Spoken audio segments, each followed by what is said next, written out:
is relatively modern. We do have sometimes limitations where the microphone off, right?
Coming in.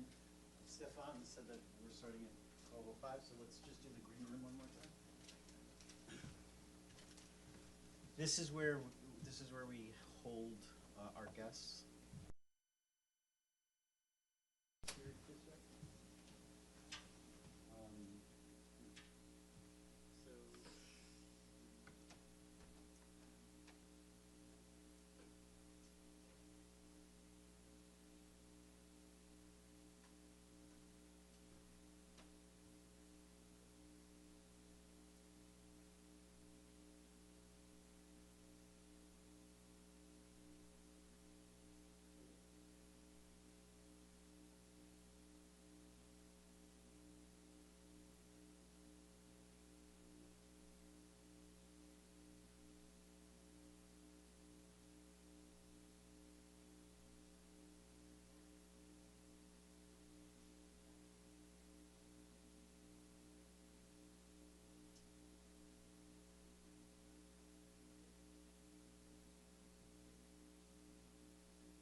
Hello, everyone. Good afternoon.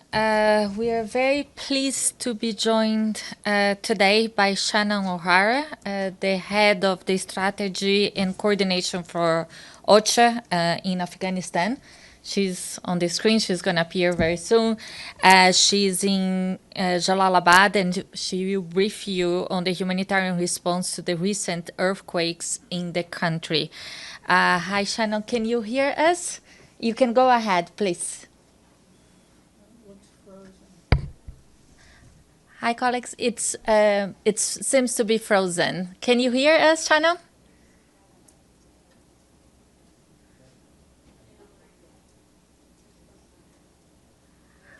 Can Okay. Let's see it seems that we're sorting it out. Shannon, can you hear us now?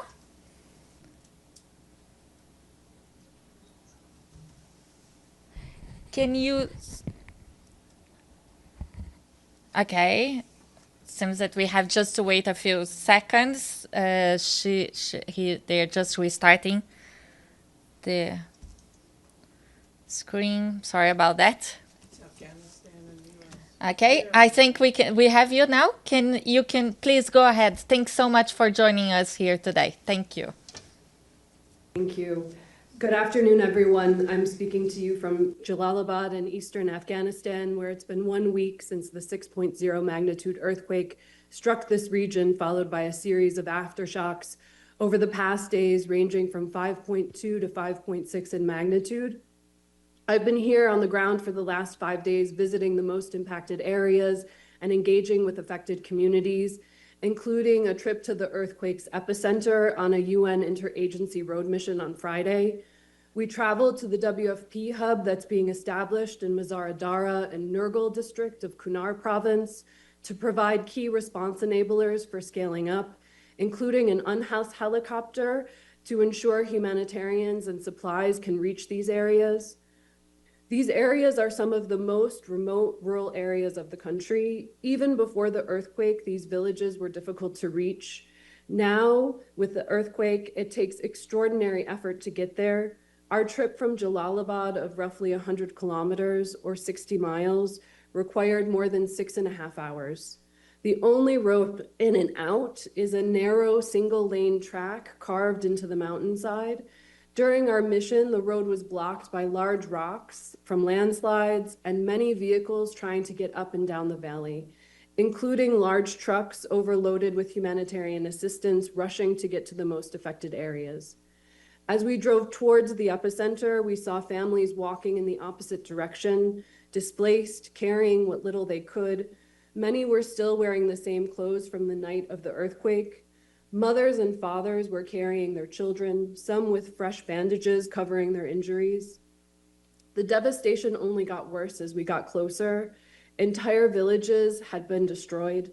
Search and rescue operations in the area had been concluded by Friday. However, when we reached Mazar-e-Dara, the smell of dead animals from the surrounding villages was overwhelming. We saw families whose lives had been shattered just within a few minutes. The earthquake had destroyed their homes, their farms, and their livelihoods, leaving them with absolutely nothing. The conditions on the ground there are dire. Some families are living in crowded tents, while many are sleeping under the open skies, exposed to rain and cold. There was no clean drinking water and no sanitation. With cholera endemic in the region and initial assessments indicating that 92% of these communities are practicing open defecation, the potential for a cholera outbreak is alarming. Scaling up WASH assistance, including clean water, soap, and latrines, is a top priority to prevent the worst outcomes. Today, I visited 3 IDP sites in Kunar district, meeting with affected communities and spending most of the day speaking with women and girls. Overall, the affected communities are struggling with basic survival. They urgently need water, tents, and food. Women in particular emphasize their need for water and adequate clothing, both for themselves and their children. These communities are devastated. Everyone I spoke with had lost multiple family members. Most of them are deeply traumatized and in need of psychosocial support. We also observed many malnourished mothers and young children. While nutrition screening and treatment services are ongoing in some sites, this needs to be urgently scaled up. In Afghanistan in recent years, women and girls have been pushed to the very margins of society and survival. We know from previous earthquakes and other crises that women and girls always bear the heaviest burden. This is why their needs must be central to our humanitarian response. The teams on the ground have been racing to the affected areas with assistance as fast as the difficult road conditions will allow, and the needs are overwhelming.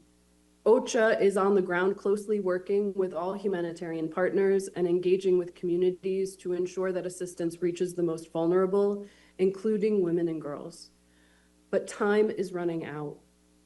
Any day, rainfall could cause flash floods in the valleys where the IDP sites have been established. Additional aftershocks could cause more severe landslides, cutting off access to communities still living near the epicenter. Also, at the end of October, the winter season will begin, and snow will cut off access to these mountain valleys.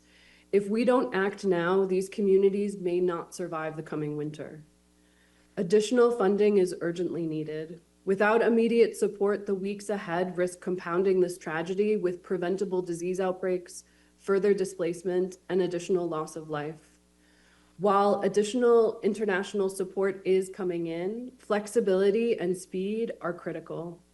A response plan is being finalized and will be launched tomorrow to cover immediate life-saving needs. The Emergency Relief Coordinator has already released $5 million from the SURF, and the Afghanistan Humanitarian Fund will complement this with an allocation of another $5 million, but the scale of the devastation demands much, much more. Communities are asking for our collective support, not only to survive today, but to have the strength to rebuild their lives tomorrow. Thank you very much for the opportunity to speak with you today, and over to you in New York. Thank you so much, Shannon O'Hara. Edie, please go ahead. Thank you very much on behalf of the United Nations Correspondents Association for doing this briefing. My name is Edith Lederer from the Associated Press. I have a couple of follow-up questions. First, you said that a number of villages have been destroyed. Is there actually any number of how many villages and how many people are displaced? And secondly, can you tell us what kind of cooperation you've gotten from the Taliban in the search and rescue and immediate aftermath issues related to the quake? And thirdly, there have been reports that when the rescue teams came in, that men and some children, males, got rescued and that women and girls got left behind. Can you confirm that that's happened, and has it been reversed by now? Thank you. Please go ahead, Shannon. Thank you so much for these questions. In terms of the number of villages that have been destroyed and the number of families that have been displaced, assessments are ongoing. So we've been trying to reach the most affected areas with assessment teams first.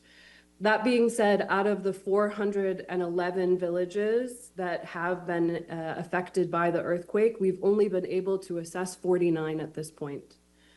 Based on initial assessments, though, we can say that, and these numbers are the numbers from the assessment teams, that we have approximately, sorry, I'm getting the latest numbers from the assessment, 5,230 homes are destroyed and 672 are damaged in Lagman province. In,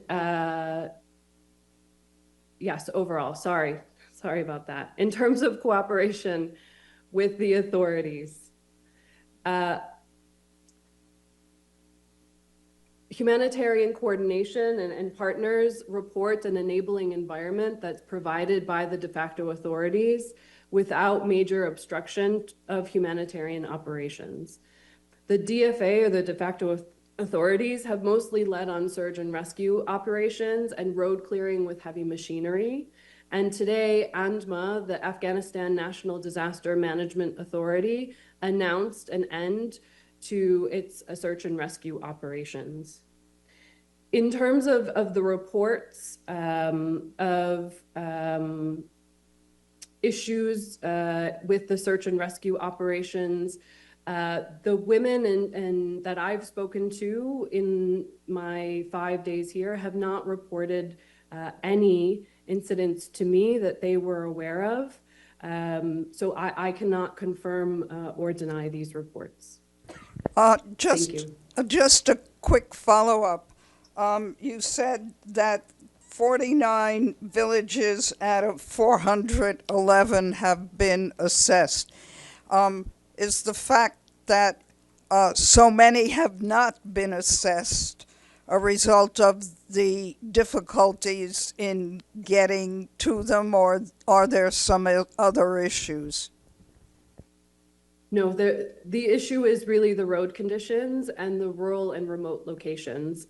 So as I mentioned earlier, it took us 6.5 hours to reach one location, which takes an entire team 1 day to get there and get back.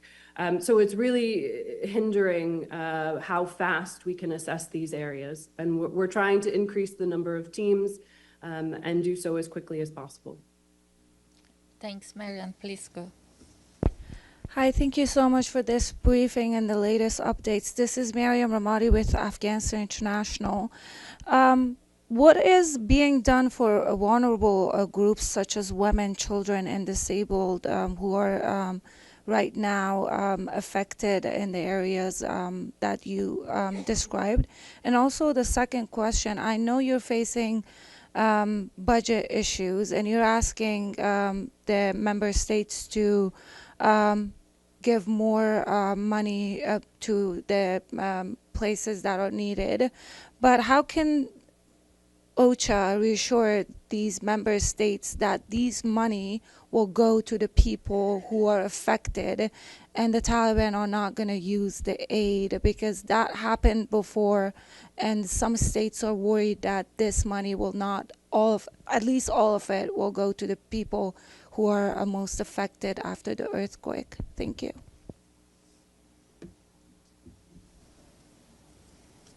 Thanks so much. In terms of reaching the most vulnerable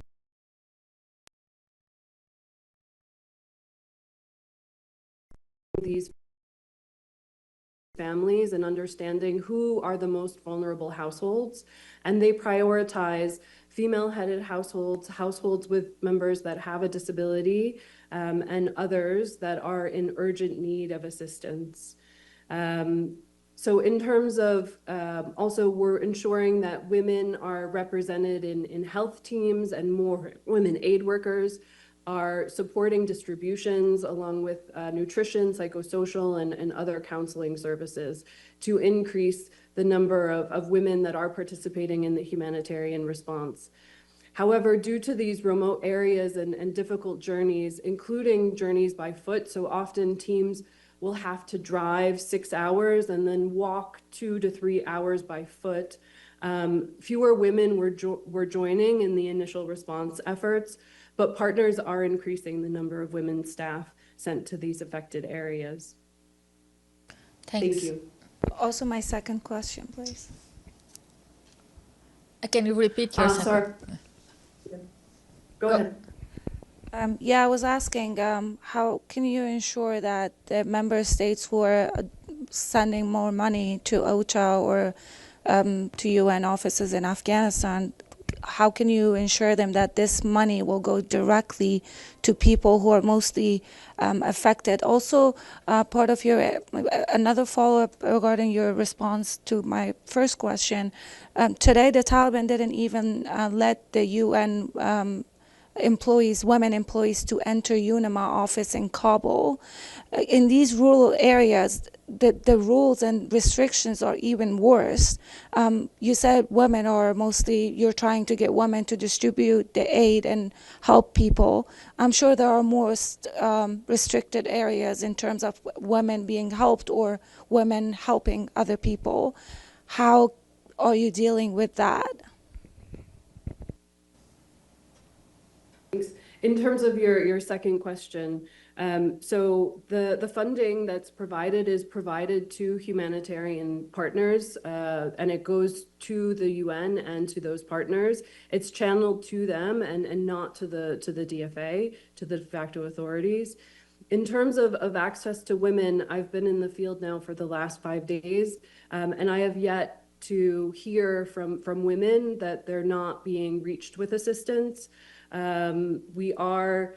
These are conservative areas, more conservative, and there are nuances and variations between communities. Some communities are more conservative than others, but women aid workers are able to engage with these communities and understand what their needs are and ensure that assistance is reaching them.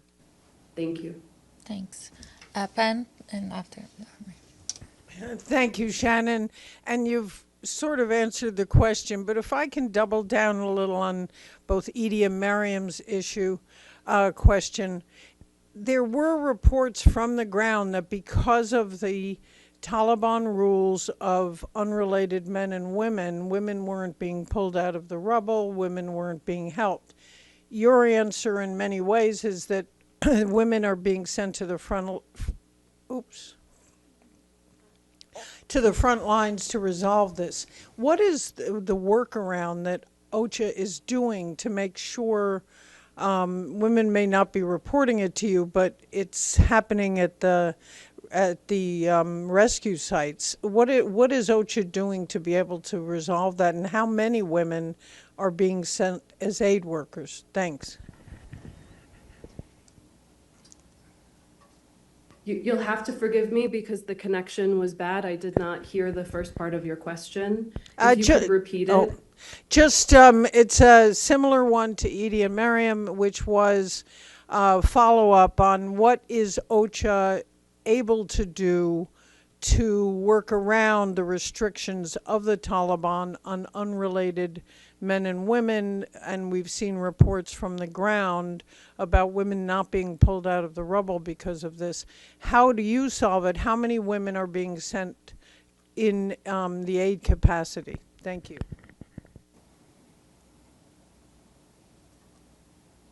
So we don't have the exact figures. The numbers are constantly changing. And as I noted, we're making concerted efforts to scale up the number of female humanitarian aid workers that are involved in this response. What I can say and what I can speak to is that in every site that I've visited over the last 5 days and in all of my missions, national Afghan women have been present as humanitarian staff and have actively participated and engaged in the response. Thank you. Abdelhamid, please. Thank you, Shannon.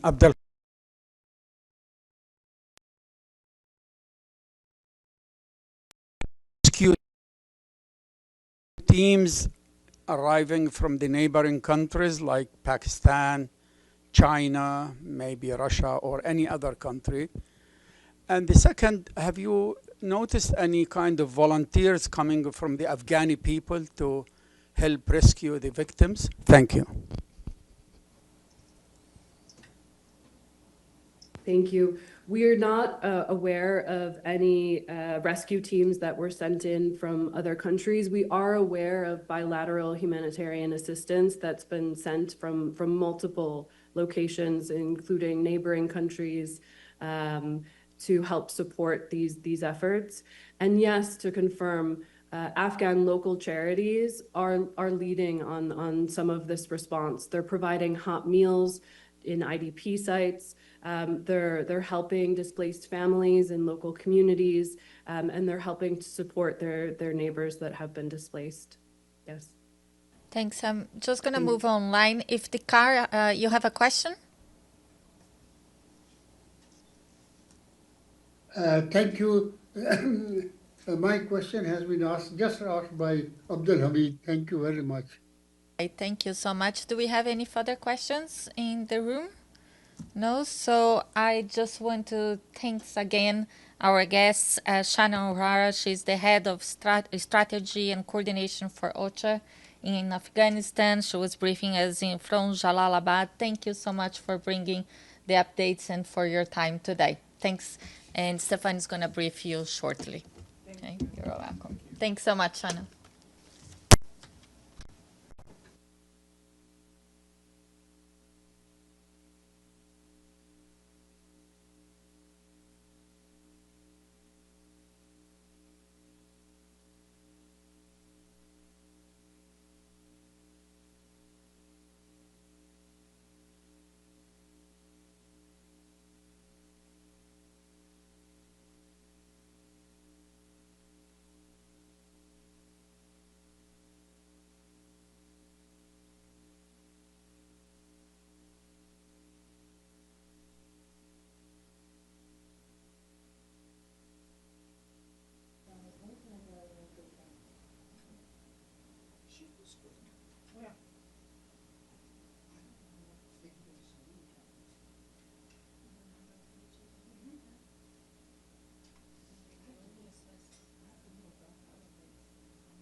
Happiest of Mondays, people.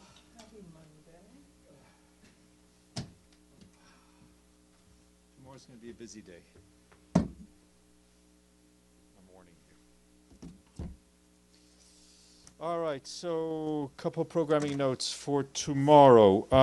At 10 a.m., tomorrow at 10 a.m., there'll be a briefing here to launch the Secretary General's report entitled Security We Need, Rebalancing Military Spending for a Sustainable and Peaceful Future. That is part of his Pact for the Future report. It's part of the reports mandated by the Pact for the Future.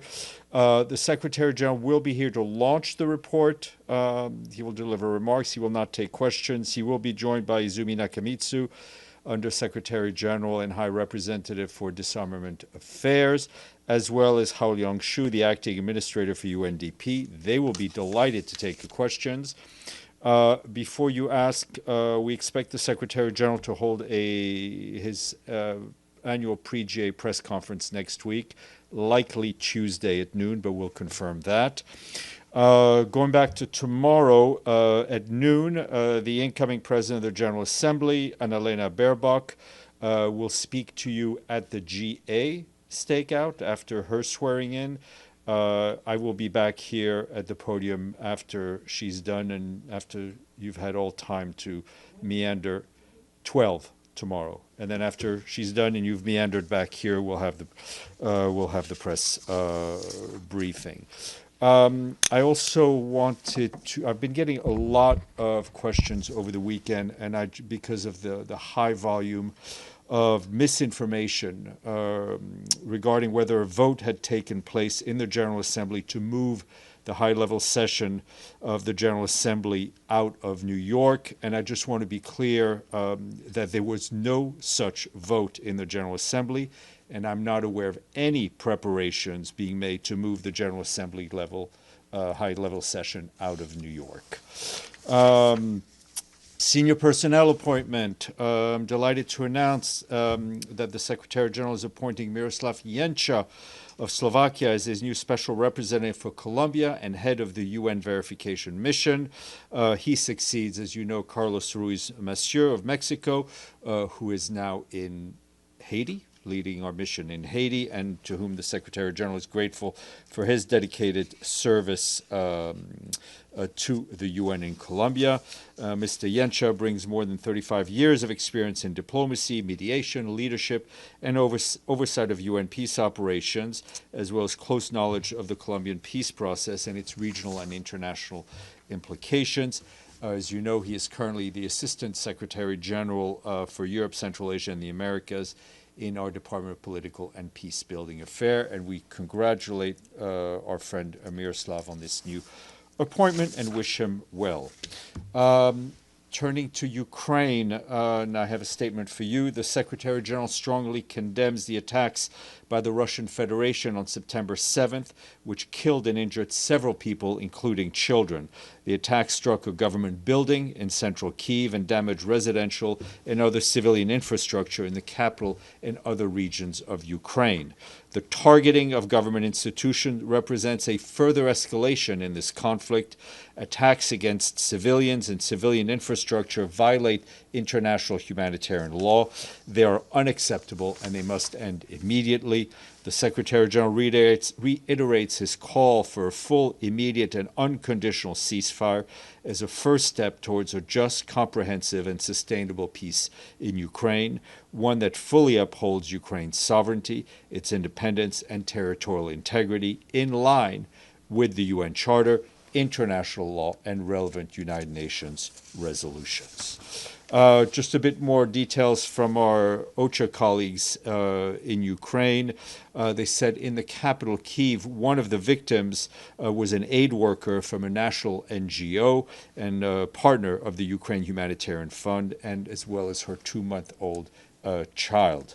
Our humanitarian colleagues tell us that casualties were also reported in the cities of Zaporizhzhia, Odessa, Chernihiv, Kharkiv, Kremenchuk, Kryvyi Rih, and Kherson. Strikes also targeted energy infrastructure, disrupting power and water supplies ahead of the winter season. Repair crews are working to restore services, though temporary outages remain. Meanwhile, support to frontline communities continues. On September 5th, we, along with our partners, delivered aid, including medical kits and hygiene supplies, to some 1,000 people in several villages in the Donetsk region. This was the 10th convoy to that region this year. Turning to the situation in Gaza, hostilities are continuing to kill and injure people over the weekend.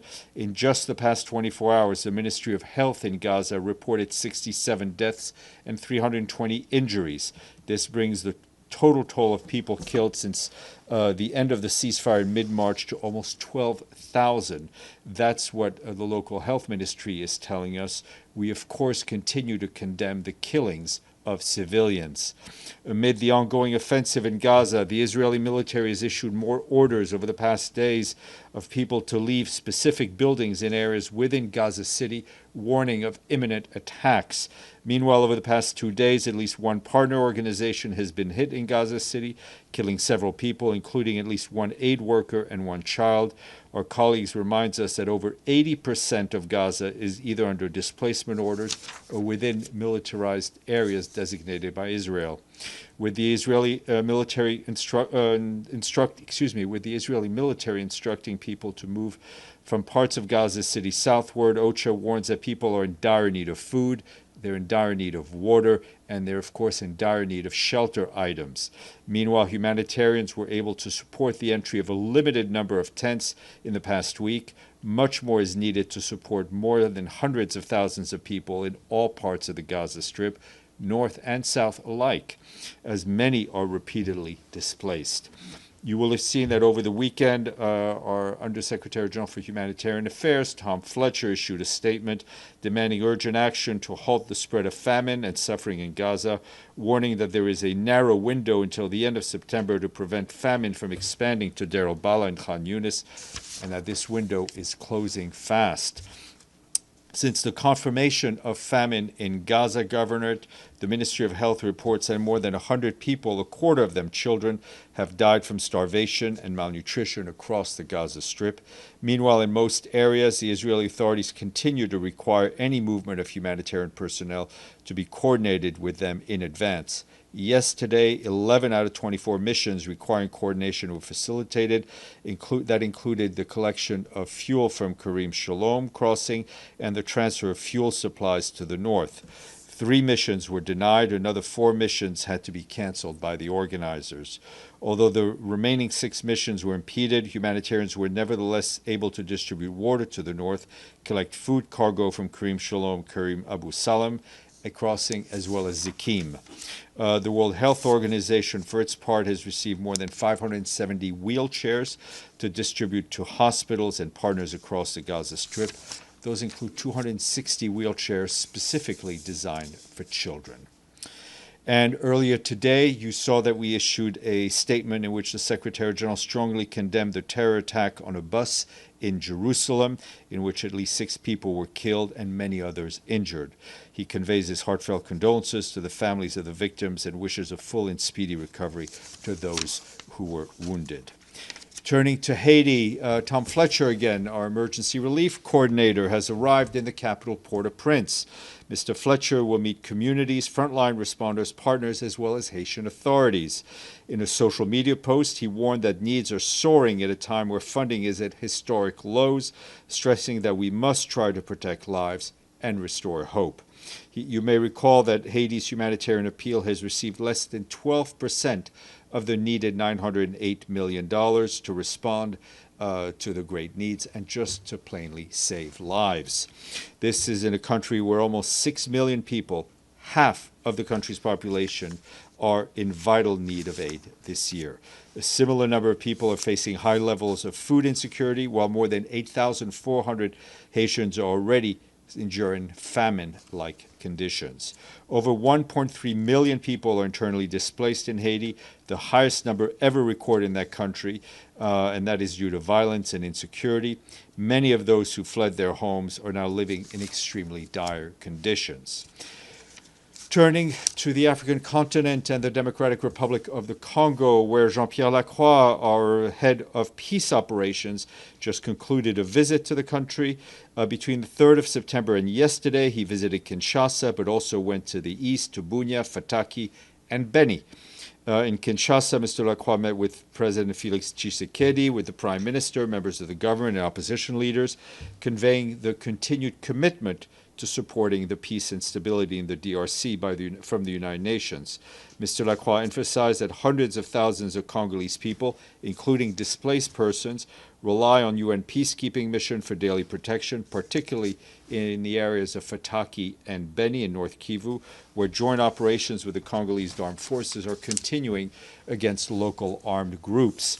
He highlighted the importance of international diplomatic efforts, including the Washington-Doha processes, and called for intensified engagement to achieve tangible results, such as a ceasefire and reduce violence.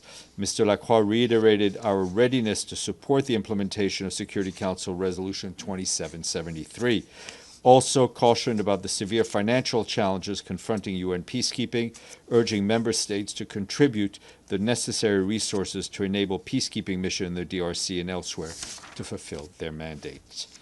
Turning to Yemen, our colleague Hans Grunberg, our special envoy for Yemen, met today in Saudi Arabia with a number of ambassadors accredited to Yemen, including representatives of the 5 permanent members of the Security Council and other diplomatic missions. In his meetings, he noted with concern that following a new wave of arrests that took place last week, now more than 40 UN personnel are being arbitrarily detained by Ansar Allah, as well as expressing concern about the forced entry of UN premises and seizure of UN property by Ansar Allah. We strongly condemn these actions and renew our call for the immediate and unconditional release of all personnel arbitrarily detained, including the 23 other UN colleagues held for years, some since 2021, together with personnel from national, international NGOs, civil societies, and various diplomatic missions. Mr. Grunberg also expressed concern about the ongoing hostilities between the Houthi de facto authorities Ansar Allah and Israel. He emphasized the need for international and regional unity to prevent further escalation and help advance the peace process in Yemen. And I was asked by some of you for a reaction regarding the missiles launched by the Houthis on Israel. And I can tell you that we know with grave concern the continued Houthi attacks targeting Israel, including a drone attack that reportedly struck Ramon Airport on September 7th. We call for a halt to these attacks. Any additional military escalation could make regional tensions even worse and further destabilize Yemen and the broader region. We emphasize that international law, including international humanitarian law, is applicable, must be respected by all parties at all times. And moving to Sudan, following the landslide that struck the Tarsin village in South Darfur State on 31st August, relief efforts are ongoing in the area. Today, the Office of the Coordination of Humanitarian Affairs tells us that we and our partners have so far assisted at least 1,000 people impacted by this disaster. Between last Thursday and today, an interagency assessment and response mission made up of a dozen of local and international NGOs, UN agencies delivered food and other critical items, as well as healthcare and protection services. At some point this week, our humanitarian colleagues and their partners will discuss the mission's findings, the needs in the areas, and how to scale up the response. Meanwhile, across the country, the current floods are deepening humanitarian needs as thousands of families seek urgent support and shelter.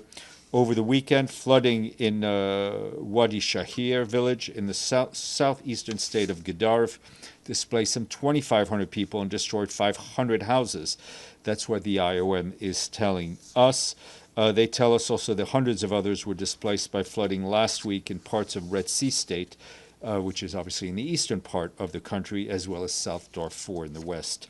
These successive humanitarian crises occur amidst ongoing fighting in Sudan, and I can tell you that we're deeply alarmed by the findings of the Independent International Fact-Finding Mission for Sudan released on Friday. The report documents large-scale atrocities committed by both the Rapid Support Forces and the Sudanese Armed Forces. It points to deliberate attacks on civilians and widespread destruction of critical infrastructure, including hospitals, markets, water systems, and displacement camps. The fighting also underscores the urgent need for accountability and protection of civilians amid the ongoing conflict. Once again, we call for an immediate cessation of hostilities, unimpeded humanitarian access, and steps to ensure the protection of civilians, increase international support to meet soaring needs across the country. Sudan is not the only country being hit by floods. On Pakistan, where our humanitarian colleagues are working hand in hand with the government. Yesterday, Tom Fletcher, our emergency relief coordinator, allocated $5 million from the UN Central Emergency Response Fund to support the response to the floods that continue to hit and devastate many parts of Pakistan. This complements the $600,000 already allocated from Asia's Pacific and Regional Fund, as well as the $250,000 allocated from the Pakistan country-based pool fund for local NGOs. The funds will support cash transfers, health, water and sanitation, shelter and food, among other urgent needs. OCHA says that many villages remain submerged, with some reports of water depths up to 10 meters, delaying, obviously, humanitarian access and our ability to assess the situation. The priority needs include sanitation, hygiene, health, shelter, food, and water. Our partners working in health have also expressed concern over a rise in waterborne diseases in many parts. We are working to support the government-led response, and OCHA has deployed staff to affected areas in Punjab to support the coordination efforts. While these new funds will enable life-saving aid, existing resources are nearly exhausted and urgent additional funding is critically needed. Almost done. Wanted to flag a couple of salient points from Volker Turk's presentation of his global update at the opening of the 60th Human Rights Council, 60th session of the Human Rights Council in Geneva. He said that human rights are the solid foundation of flourishing societies. They are a beacon of hope in search for a better world and reject violence, conflict, brutality, and injustice. And yet, disturbing trends that undercut our rights are gaining ground across the world. Pro-war propaganda is everywhere, and the glorification of violence is coupled with a troubling erosion of international law. Around the world, Mr. Turk said the long-established rules of war are being shredded with virtually no accountability. He called for a cross-regional movement to defend the international system and told member states he hopes to work with them on a new initiative to strengthen human rights ecosystems and join the dots between abuses and violations and crisis prevention. I would urge you to read his full remarks. Speaking of reading, today is International Literacy Day. Exactly. You can practice your reading Volker's speech. It is celebrated this year under the theme of promoting literacy in the digital era. In her message for the day, Audrey Azoulay, the Director General of the UN of UNESCO, said that reading and writing alone are no longer sufficient. In this day and age, countries must also integrate media and information literacy into their school curricula, and UNESCO is supporting them in doing that. Lastly, we have a new resident coordinator in Micronesia. Mamadou Kane took office yesterday, following host government approval. He will also oversee program matters in Kiribati, the Marshall Islands, Nauru, and Palau. He brings over 20 years of experience in development, diplomacy, and international environmental governance, most recently serving executive secretary of the Abidjan Convention. And we congratulate him on that and say welcome. Edie. Thank you, Steph.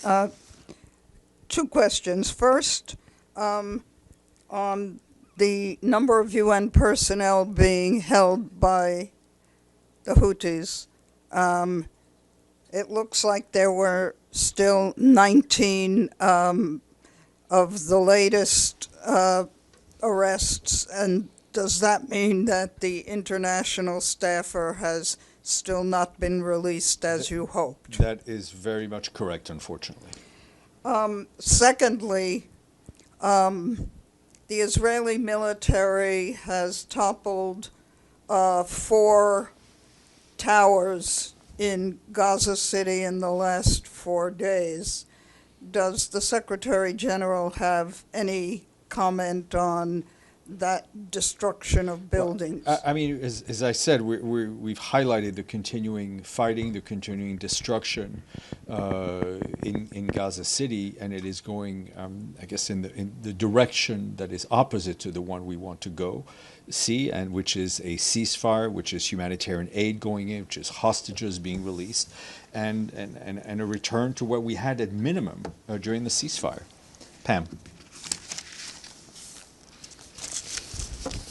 Thank you, Steph. On your early clarification of who's coming and who's not on the Palestinian delegation, well, just that it's not. No, what I was, just to be clear, there were reports over the internet over the last 3 or 4 days. Let me just because this needs to be clear to everyone. There were reports on fake news sites over the internet saying that a vote had taken place in the General Assembly, saying that the session would be moved outside of New York. That is wrong. There was no vote in the General Assembly, to the point where delegations, journalists from serious organizations like yours were calling us to confirm that there'd been a vote. So I just want to be clear, there was no vote. I'm not aware of any plan afoot to move the GA session. All right. So on that note, thank you for the clarification. The new provisional list is out, and it still has Mahmoud Abbas, the Palestinian president, coming on the 25th. Does that indicate that there has been no clarification on his visa to you or the PGA? There's been no, as far as I know, there's been no change in the visa situation for the Palestinian delegation, despite, I know, our outreach and the outreach of others. In other words, as far as the UN is concerned, he is coming. He is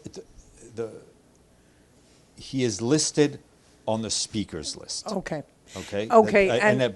It is not for me to confirm the travels of any heads of delegations. Understood. And on that front, if for any reason his visa is granted for the 25th, meaning he would speak at the General Assembly high-level debate, but not at the two-state solution, which has happened in the past, what would your reaction and the Secretariat reaction be?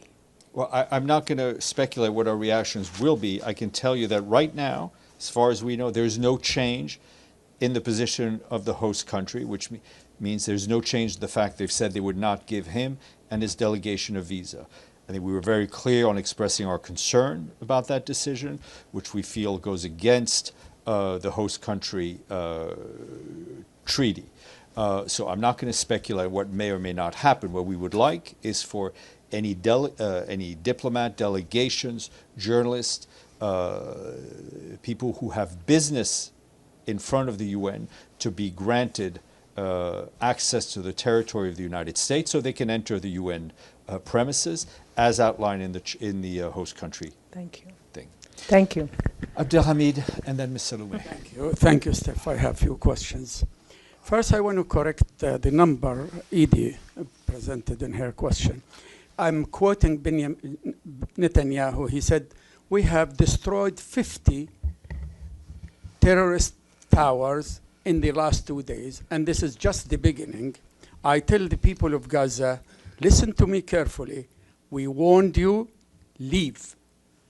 Do you have any comment on that? My comment is the same that we've been given since the beginning of these threats of a complete takeover of Gaza City, is that we stand against any forced displacement of people, that civilians need to be protected, whether they stay or whether they leave. Your next question. Number of Palestinians were killed today in the West Bank. Even in Jenin, one was killed, and number of Palestinians were injured, and a number of houses were destroyed. Do you condemn that with forcefully the way you condemn the killing? haven't seen those reports, but I think we've been, as soon as we will, I think we've been very clear in our condemning attacks on Palestinian civilians in the West Bank. One more question, if you are patient. Sometimes I'm not patient with Do you have any comment on the reaction of the people in Venice after they saw that film, the voice of Hind Rajab standing 23 minutes in upload? I think we have been. You know Hind Rajab, of course. Yes, no, I know the case. I think we've spoken out about it. We continue to highlight the horrific situation in Gaza. Ms. Salome, and then Alex. To be fair, I was going to ask Abdullah Hamid's question about the 50 terror towers. However, I'm just wondering, to follow up on that, the language that's used in the comments by the Prime Minister, he described these as terrorism nests, and called on the people of Gaza to leave now. You've been warned. What does this... I think that violent action causes great harm. Violent rhetoric also has the potential to cause great harm. And I would also refer you to Mr. Turk's comments on the situation in Gaza in his remarks. Alex. Thanks, Steph. I'm wondering if you have any comments on the situation in Nepal. Yes, we're obviously following the situation with a lot of concern. It's critical that the authorities, the government, protect and respect the rights of peaceful assembly and freedom of expression. I think security forces, as our High Commissioner for Human Rights said, must comply with the basic principles on the use of force. We're obviously very saddened by the loss of life. Nepal enjoys, I think, a very vibrant democracy, an active civic space. And I think it's important that the government and those who are demonstrating meet and try to move on and discuss the issues in a peaceful manner. You may. Do you have any personnel on the ground? We have a country team on the ground. I'm not aware of any UN staff being directly impacted by the demonstrations. Thank you. All right, any questions online? And I'll come back to the floor. Go ahead. Yes, this is Iftikhar speaking. Yes, Hello? yes, go ahead, Iftikhar. Thank you for the update on the floods in Pakistan. But my question is, you have spoken about the release of report of Secretary General's report on the related to the pact for the future. But what about his report on the work of the organization? That will be published in due time. I think before I say something, I speak to something I don't know anything about, let me check the facts and get back to you. Thank you very much. Okay, Deji? Yes, a couple of questions. First, is the Secretary General having anything to say about Israel's strike in Lebanon, especially in the eastern side of Lebanon? We have. I didn't get any reports from UNIFIL today, but we're obviously it's very. In Bekaa Valley, so okay. there's I no haven't. We're very concerned about any violation of Lebanese sovereignty and anything that could make a regional situation that much more complex. Last Friday, the Lebanese cabinet just welcomed the plan to disarm militants, including Hezbollah, inside Lebanon. What is the reaction of we've seen the reports, so obviously the actual plan, as far as we know, has not been made public. What I can tell you is that our colleagues at UNIFIL will continue to cooperate and work closely and support the Lebanese armed forces to extend their authority, to extend their presence in southern Lebanon, to fulfill their obligations under 1701, and we urge all the parties to do the same. A couple of weeks ago, I think I asked this question. I said there might be a possibility that the United States changed its Department of Defense to Department of War. Now it's a reality. Any comments? Because Mr. Turk just talking about the propaganda and trend of the pro-war, rhetoric. Mr. Turk is the High Commissioner for Human Rights, whom the Secretary General supports fully, but I have nothing to add to what he's already said. Amélie, and I'll come back for a second round. You said Tom Fletcher is in Haiti. We haven't seen him for a while. Could he brief us at the end of his trip? We would love to have him here. And I know Mr. Fletcher would love to come in front of a camera and speak to you. We were trying to do something while he's there, but we may have technical difficulties. But I have no doubt that Mr. Fletcher will make himself available to you as a group. So I have a question online. I can't really see who it is, but go ahead. Yes, go ahead. Is it my turn? Yes, please, go ahead. Go ahead. Okay, this is Merve Aidogan from Anadolu Agency. Thank you for taking my question.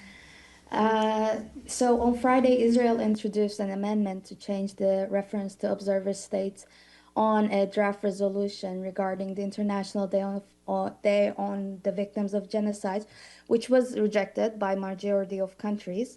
My question is, how does the SG view such attempts to amend the language in resolutions on genocide prevention, especially during such sensitive time, especially when it's introduced by a country that is committing genocide? Thank you.